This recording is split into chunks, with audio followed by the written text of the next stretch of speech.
En chiffre romain, on poursuit. Alors, en ce qui concerne maintenant la Suppression d'une concession logement. la conseiller de prévention. Vous savez que nous avons changé les dispositions s'agissant des commissions techniques paritaires, des commissions d'hygiène, à une nouvelle disposition. Et donc, nous allons avoir sur place, parmi nos agents, 7 assistants de prévention. Nous avons trouvé des volontaires, mais il faut les animer, il faut un spécialiste. Et donc, nous allons faire appel à un agent du Centre interdépartemental de gestion, et je vous demande de voter cette disposition. Il aura le rôle d'animateur, de conseiller, il viendra, et cette disposition n'est pas dans la somme que nous votons chaque année dans le cadre du Centre interdépartemental de gestion. Donc nous devons rajouter cette obligation, mais qui est bien venue compte tenu des dispositions qui s'imposent à nous. Pas d'objection adoptée. Alors, personne n'est du maintenant. logement. Comment? Qu'est-ce qu'on fait du logement? Alors le logement, C'est après. Alors le logement, c'est un autre point, c'est la suite. C'est de Nous avions une concession de logement pour nécessité absolue de service. Il y avait un gardien. Le gardien change l'adresse, donc ce logement n'est plus frappé par la nécessité absolue de service. Et ce sera un autre agent qui viendra. Et lui ne sera pas chef syndical.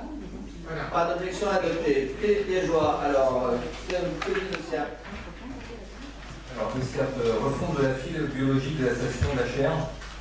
Donc, dans le cadre de la refonte globale du site, il va y avoir des travaux sur ce qu'on appelle une file biologique. Donc, la file, c'est en fait une unité de traitement. La centrale nucléaire de l'étrange, et là, vous avez des unités de traitement, c'est des files.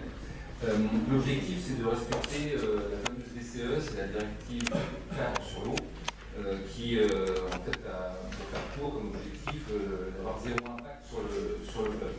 Donc on est très proche de la technique de l'eau potable, sur la filtration. L'objectif, c'est d'avoir une installation plus performante et aussi de réduire l'entrée au sol.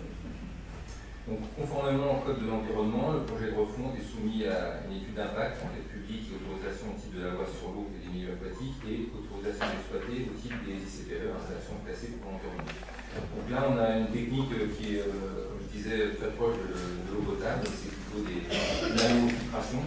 Et ce qui est intéressant, c'est qu'il n'y aura plus de bassin à ciel ouvert. Donc, pour tout ce qui est nuisance olfactive, c'est quand même très intéressant.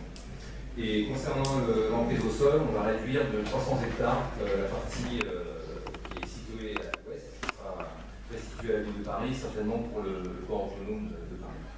Donc il est proposé de donner un avis favorable aux demandes d'autorisation présentées par le SIAP au titre de la refonte de la file biologique de la station d'opération, et de rappeler qu'il est demandé de zéro nuisance sur le site du SIAP, notamment en matière olfactive. Et puis, pour terminer, de demander le maintien de la voie dite de déviation de la route centrale de Noigny existante pour aller au SIAP. C'est en fait la route qui est après la caserne Gavini sur la droite, qui va au SIAP. Voilà, alors au passage, est tout bénéf de cette opération pour la ville de Saint-Germain, parce qu'une partie des graviers vont être exploités par la commune de Saint-Germain, il faut le savoir. Bon, il n'y a pas de petit bénéf. Pas d'objection adoptée. Alors maintenant, j'en viens. Tu veux causer? Vous vous réveillez là, c'est dedans. Ah mais ça va vite, hein. Mais non, ça va vite, ça va normalement. Il faut lever la main avant qu'il ait fini de parler. Non mais nous on fait attention dans la musique. Bon, quelle est la question, jeune homme? Est-ce que là on parle d'une diminution de l'emprise? Ce que l'on voit en fait du côté du SIAP actuellement, c'est qu'il y a, j'ai compté l'autre jour, je crois qu'il y avait 21 grues.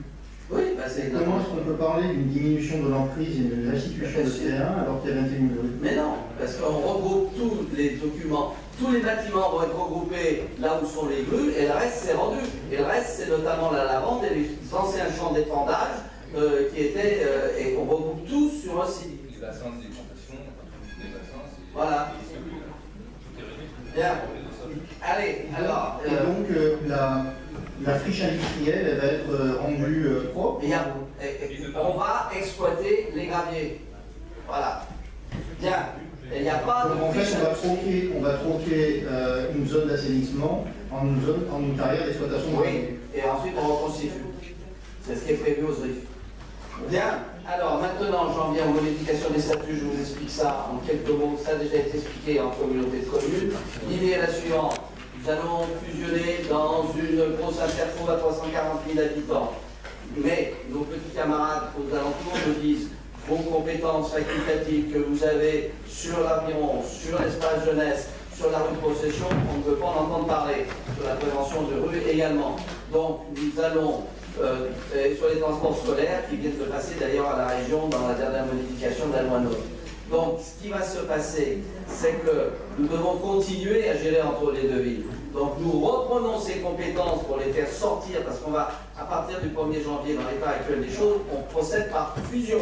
C'est-à-dire qu'on prend toutes les compétences des uns et des autres, et on les met en commun. Et donc, ces compétences facultatives, nos petits camarades nous disent on n'en veut pas parce que c'est d'un niveau bien subsidiaire, c'est le cas de dire, par rapport à la grosse interco, donc vous les reprenez. Et derrière, j'ai l'accord du préfet pour recréer un CIVOM. Pourquoi un CIVOM?